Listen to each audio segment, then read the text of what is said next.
बहुत समय पहले की बात है। एक विजयपुर नाम का गांव था जिसमें एक मदन नाम का व्यक्ति रहता था जो कि अपनी पत्नी के साथ रहता था। उन दोनों को शादी किए हुए बहुत दिन हो चुके थे पर उन दोनों का कोई भी बच्चा नहीं था, जिसके कारण गांव वाले उसे बहुत चिढ़ाते थे।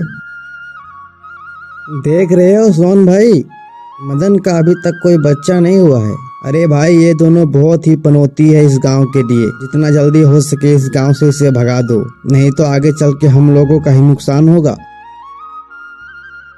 देखिए ना जी, गांव के सारे लोग हमें परेशान करते हैं और हमारी मजाक उड़ाते हैं। पता नहीं कब हमारे घर में बच्चा होगा। अरे भाग्यवान, तुम चिंता मत करो, भगवान सबकी सुनते हैं। एक ना एक दिन हमारे घर में बच्चा जरूर होगा। अच्छा चलो हटाओ ये सब, खाना लगाओ, मुझे बहुत जोर से भूख लगी है।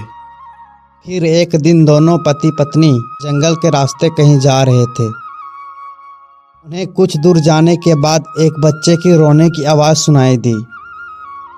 उसके पति ने झाड़ी हटाया तो देखा कि एक बहुत सा प्यारा बच्चा रो रहा था। फिर उसने उस बच्चे को उठा लिया। जी, ये बच्चा किसका है? कितना अच्छा बच्चा है ना।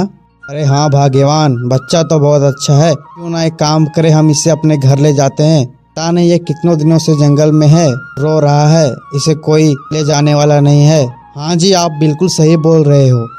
हम अपने इसे घर ले जाते हैं, उसके बाद हमें कोई भी परेशान नहीं करेगा, हमारा बच्चा नहीं है।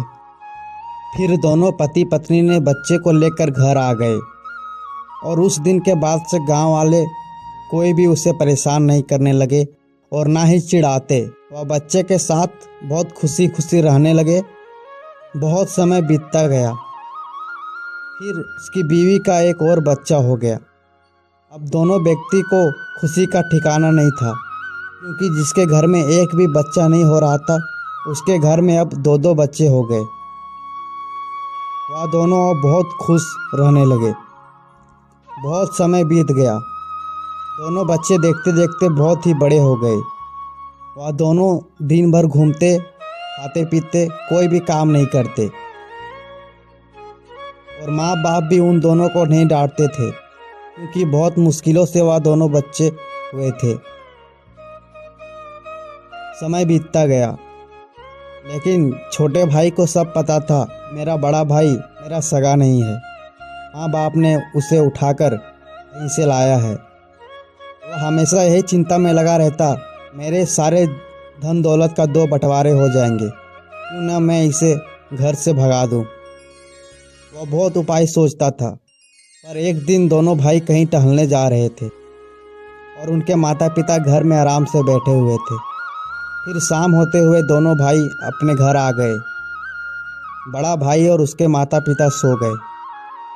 छोटे भाई ने चुपके से उठकर अपनी माँ का सबसे कीमती हार चुराकर जाके बड़े भाई के पैकेट में रख दिया और चुपचाप सो गया। अगले दिन जब सुबह हुई और उसकी माँ का नींद खुला तो उसने जाके देखा कि अलमारी में सोने के हार नहीं था। फिर वह बहुत ही घबरा गई और सबको बुलाने लगी और बोलने लगी, अरे भगवान, मेरा हार किसने ले लिया? अरे भाग्यवान, घर में अच्छे से देखो, हार यहीं कहीं होगा। नहीं जी, मैं हार यहीं पे रखी हुई थी, अभी तो मिल नहीं रही है। तभी कुछ देर के बाद उसके छोटे भाई ने बोला, पिताजी, मैंने हार को बड़े भाई को चोरी करते हुए देखा है। फिर बड़ा भाई आश्चर्यचकित हो गया और बोला, नहीं नहीं माता, मैंने हार नहीं चोरी किया है, ये मुझ पे झूठ मूठ का इल्ज़ाम लगा रहा है। अच्छा, तुमने हार चोरी नहीं किया है, चलो मैं तुम्हें तुम्हारे पैकेट में दिखाता हूँ। फिर सारे लोग बड़े भाई के रूम में चले गए और छोटे भाई ने उसके पैकेट से हार निकाल दिया। यह देखकर सब आश्चर्यचकित हो गए और बड़े भाई को चोर समझने लगे।